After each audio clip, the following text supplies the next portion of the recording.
Yeah, another former Premier League team in Southampton coming to Bramall Lane. You've got the same number of wins as them in the league this season. How much of it is a big game for both teams? Well, I'm not really interested in what their situation is.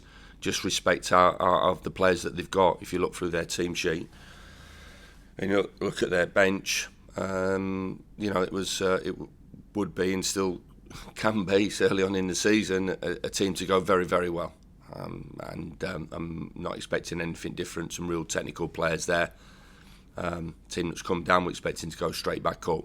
So we've got a big challenge and a big task on our hands on Tuesday night. Sorry.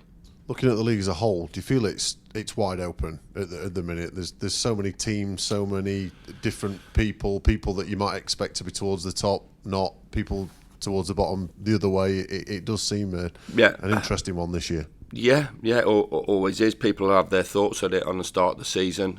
I always said I didn't think that there'd be three teams getting into the 90-100 points this year. I might be proven wrong, but that's just my feeling. But still coming back into it as competitive as ever. Everybody's trying to improve, and as we talked about at the start of the interview, it's difficult to win games of football, and you've got to be at it all the time. And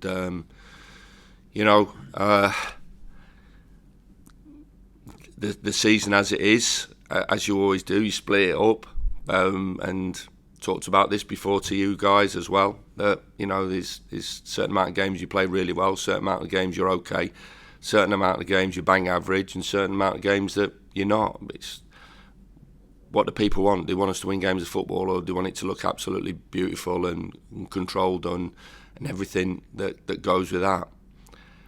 Well, we're trying to win. We want to win. We want to play well, of course we do. We want to set the bar high. We want the standards to be really good.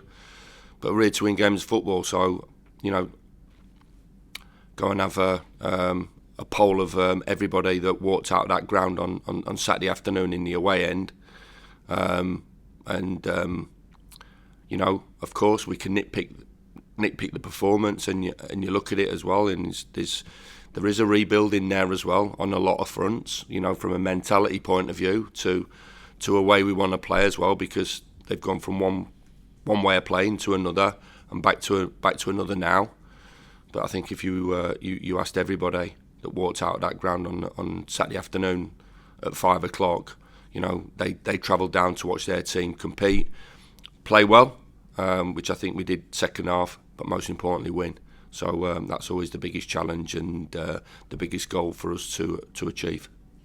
You've referenced it a couple of times over the last week, the 30,000 that turned up for the Charlton game for your first game back. How much would you love to give those home fans that same feeling that those away fans got at the weekend? Well, yeah, I mean, you've got to get both parts of your season right, haven't you? You've got to have a strong away form to pick up points on the road, which I believe we have that ability to do. But Fortress, Bramall Lane, as always, are making it difficult. And the combination of a vociferous, passionate home support, and a front-footed display by the team goes hand in hand. So we've got to set the tone on Tuesday night. It's the first time we've had really a 3-game week as well. So the players understand that, but really looking forward to us hopefully getting that first win. But as I said, you have to overcome a real difficult opposition, whoever you're playing, especially when you're playing a group as talented as Southampton are.